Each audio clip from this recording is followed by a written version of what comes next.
Ruth 2, 3, 4 ചാപ്റ്ററിൽ നിന്നുള്ള short answer questions ആണ് ഡിസ്കസ് ചെയ്യുന്നത്.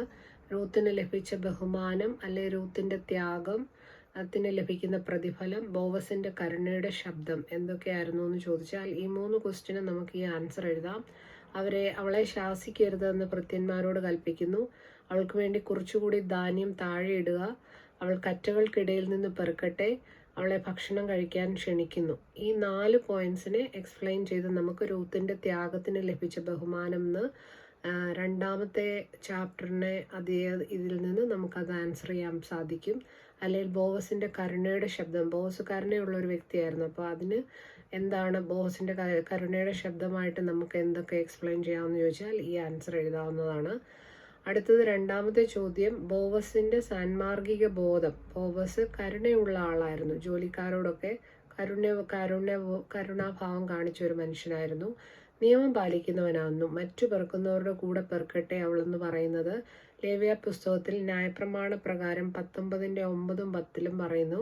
നിങ്ങളുടെ നിലത്തിലെ വിള നിങ്ങൾ കൊയ്യുമ്പോൾ അതിൽ നിന്ന് അരികു ചേർത്ത് കൊയ്യരുത്, അത് വിധവകൾക്കും അഗതികൾക്കും വേണ്ടി കൊടുക്കണമെന്നുള്ള ന്യായപ്രമാണത്തെ പാലിക്കുന്ന ഒരു വ്യക്തിയായിരുന്നു.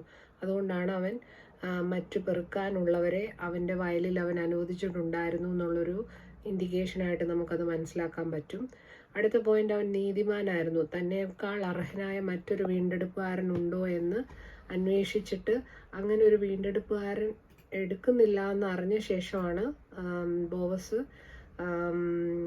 രൂത്തിനെ വീണ്ടെടുക്കാനായിട്ട് തയ്യാറാവുന്നത് നമുക്ക് കാണാൻ സാധിക്കുന്നുണ്ടല്ലോ. അപ്പോൾ അതിൽ നിന്ന് നമുക്ക് മനസ്സിലാക്കാം അവൻ നീതിമാനായിരുന്നു, അവന് ജോലിക്കാരുമായിട്ട് നല്ല ബന്ധമുണ്ടായിരുന്നു, എല്ലാവരെയും കരുതുന്നവനായിരുന്നു. അവന് മലർ കൊടുക്കുന്നു, യവം കൊടുത്തു വിടുന്നു. ആ ഇൻസിഡൻസ് ഒക്കെ നമുക്ക് അവിടെ എക്സ്പ്ലെയിൻ ചെയ്ത് അക്കോർഡിംഗ് ടു ദ മാർക്ക് എഴുതാവുന്നതാണ്.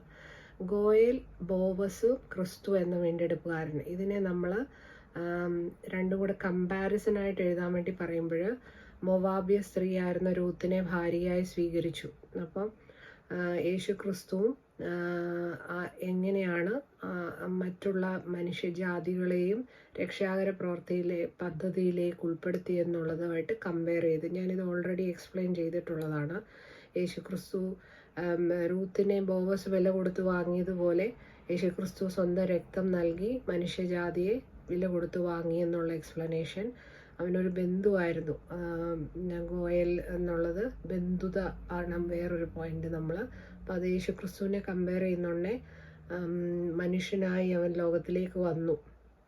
അപ്പം മനുഷ്യവർഗവുമായിട്ടുള്ള ആ ബന്ധം അവിടെ അവൻ സ്വീകരിച്ചു എന്നുള്ളത് നമുക്കത് കമ്പയർ ചെയ്ത് എഴുതാൻ പറ്റും.